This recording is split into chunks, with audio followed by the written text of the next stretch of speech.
Oh, yeah, pipe smokers. It's Tuesday night. Yeah, it's 10 minutes after 7 p.m. Eastern Standard Time. Yeah, I've been a busy guy today, man. I was busy at work all day, came home, took the garbage out. Um, a good friend of mine, his parents are deceased, and he's got a house just down the street. And so I take care of the grounds for him. He lives about 10 miles away, and I live about 400 feet away from his parents' house. So I went over and buzzed off the lawn, came home, and it was just starting to rain. I got my front lawn done. It looks great. Here you go, man. It looks like a golf course out there. Yeah. So, anyways, I got the whole front yard done, and I got only about a third of the backyard done, and then it started really raining, and it got really cold and really windy, and I was like, screw this. I pulled the lawn tractor in the barn and came in. It's windy as heck out. Came in, turned the heat up to 72. I don't care. Yeah, so let's smoke something together. Grab your favorite beverage, grab your favorite tobacco, and grab your favorite pipe. The pipe of the night here is this Hilson, Hilson. I dug this out because I have multiple pipe racks, many pipe racks. And this thing is just gorgeous. It's a vintage Hilson, 6 millimeter filtered, but I don't use filters. And on this side, it's got some flame grain that turns into, oh, look at that. Turns into bird's eye, then flame grain in the front, and then bird's eye on the side. Man, look at that pipe. Look at that. That thing's on fire. Yeah. So I loaded up some vanilla custard, Sutliff vanilla custard, which is from March 16th of 2021. So that makes it over 3 years old. Let's set something on fire. Yeah. I can't think of anything better than to smoke in this pipe right now. Mm.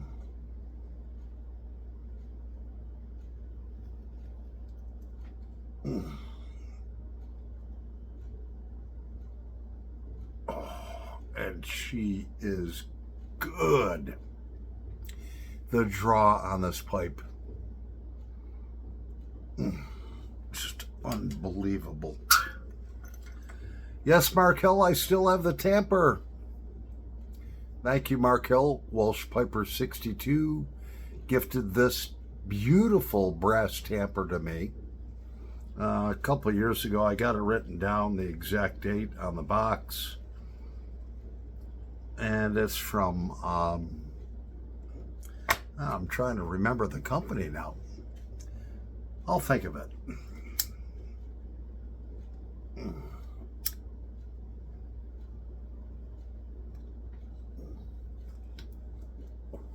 Oh, yeah. So, Scott, who's your marshal? I got a package coming out to you.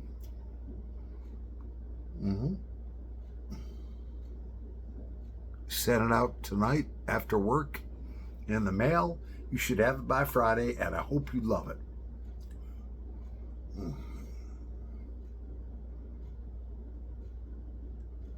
Oh, this is good.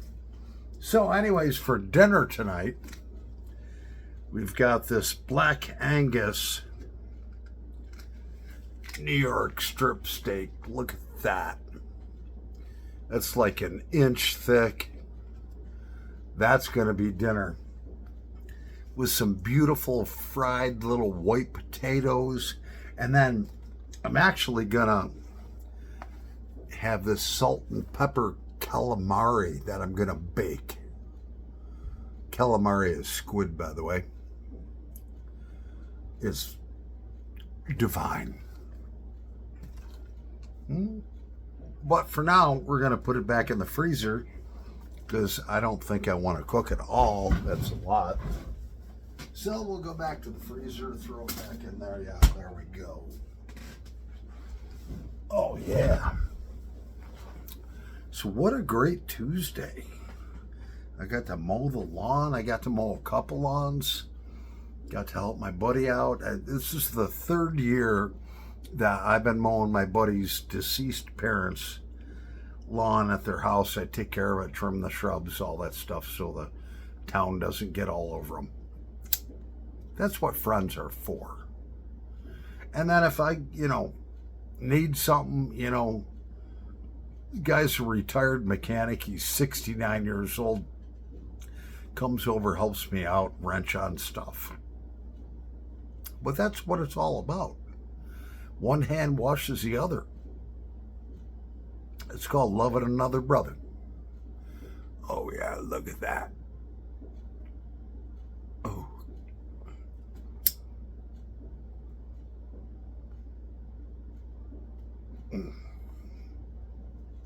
Man. Ah, this is something.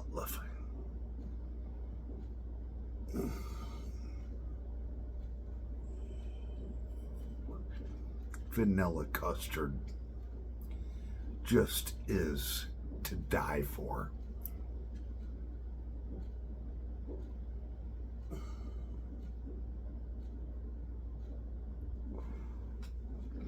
Yeah, so Scott, he's goes by Hoosier Marshall. He did the opening intro video to what I hope to soon be using as soon as I can figure it out. And he spent about 3 hours on it. I said, hey man, give me your full name and address. I got something special that you're really going to love. He's like, oh man, you didn't have to do that for me. He doesn't even know what's on the way. But I'll guarantee he's going to love it for a long time. He's like, why'd you do that? And I says, I wanted to do something nice for you, man. Mm-hmm.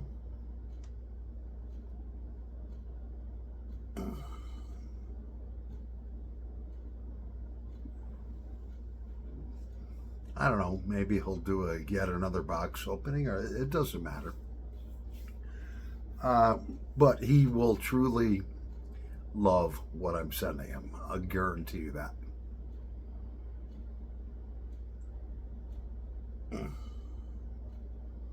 This Hilson pipe smokes as good as it looks. Look at, oh, there we go. Look at that.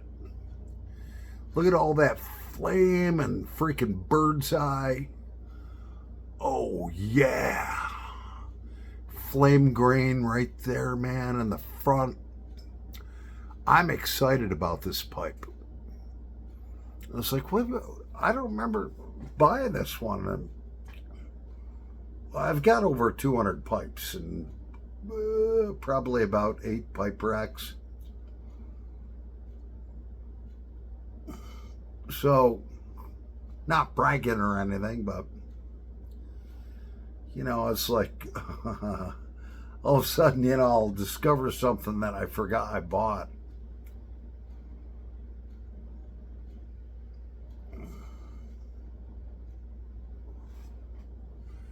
Yeah, look at that. Look at that. Oh. Look at that. We're going to let her rest for a little bit. We'll be back in a nanosecond. Yeah. All right, so I got to ask you guys something. Does anyone remember this? A rotary dial phone. Yeah. You'd put it up to your ear, like so, and then you'd go like this.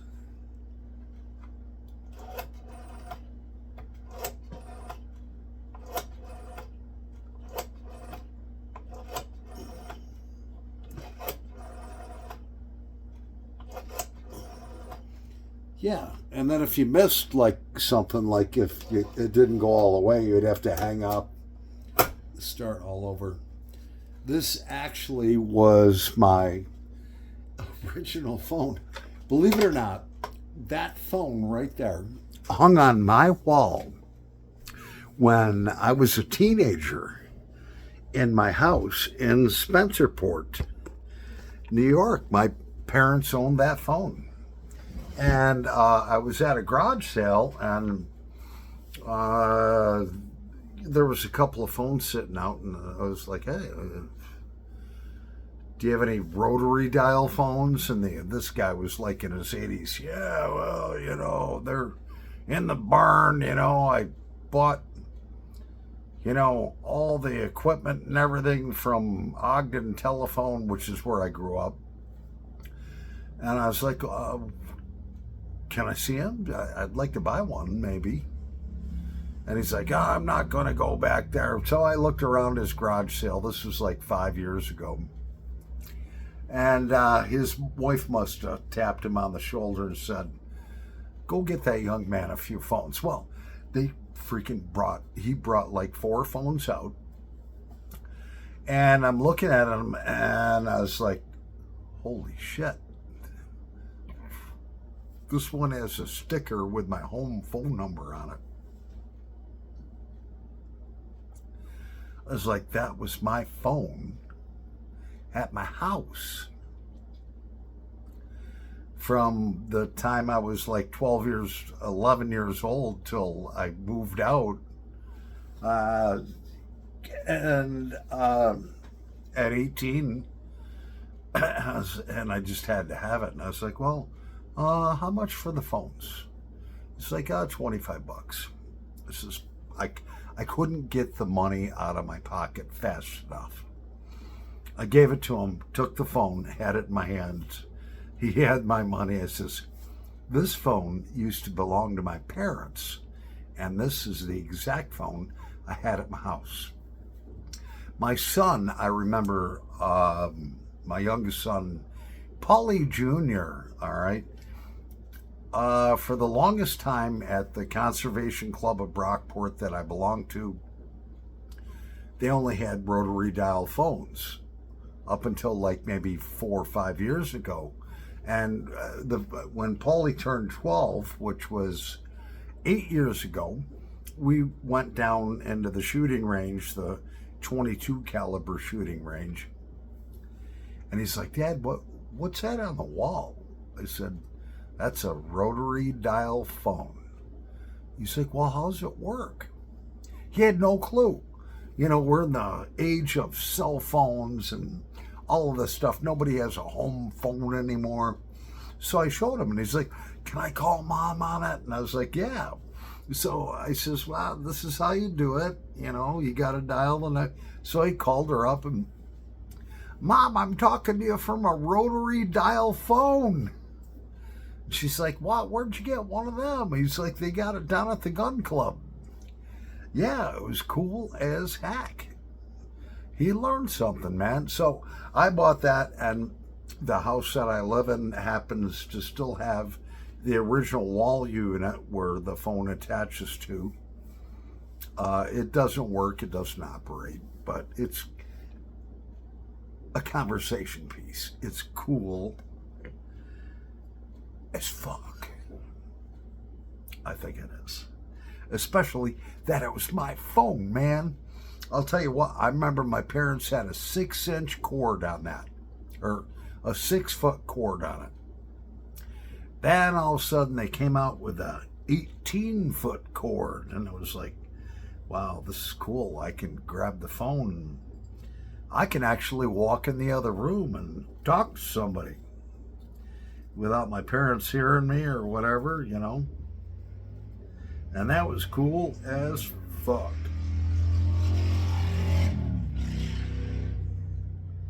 Yeah. That's really cool. 18-foot cord, man. You could walk in from the kitchen all the way into the dining room, halfway up the stairs to my bedroom.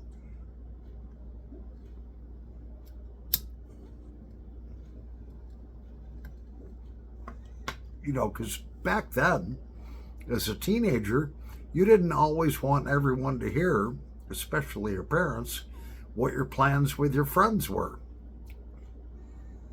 Because we were into blowing shit up and doing mischievous things.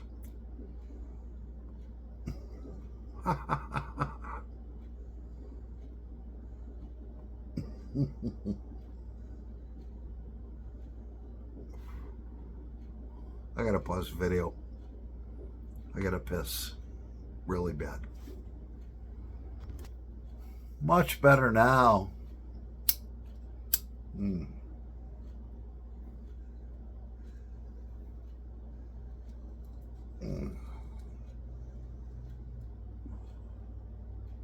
Oh yeah. Salt-lift vanilla custard. Within 10 minutes, I'm going to be having that steak frying in a cast iron skillet with little, I don't know, it's got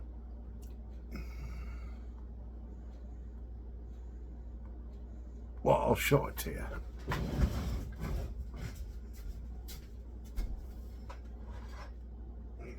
Yeah. That's my cast iron skillet. It's got little veins in it, you know, so that's a good thing to cook a steak on. Makes it look like you cooked it on a grill. That thing is heavy as fuck.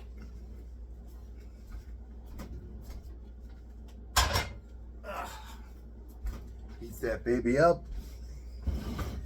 Cook that steak on both sides. Make sure everything is crossed. And then the last part, you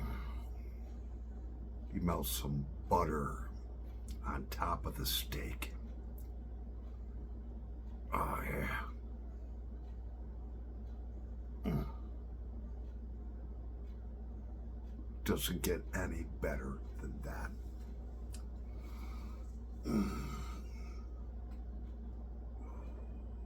Yeah. Yeah.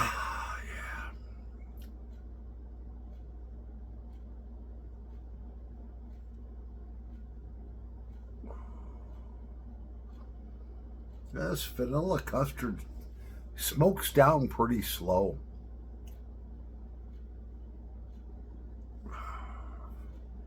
Just a great blend.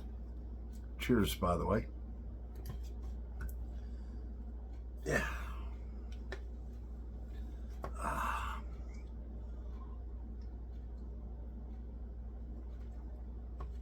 I'm going to make a dinner for a king. Yeah. That 1-inch thick steak, New York strip, cooked medium rare, fried little white potatoes in butter, and all kinds of little stuff I want to put on them. And then the calamari.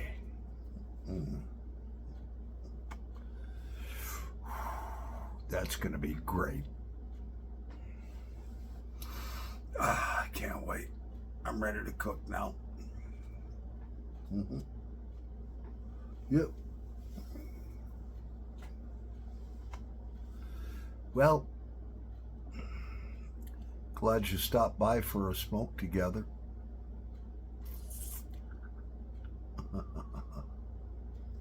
Yeah, I'm Paul the Pipe Guy, live from the outskirts of Rochester, New York, in the United States of America yet. Now we're going to make some dinner. Ooh. And it's going to be awesome. Over and out.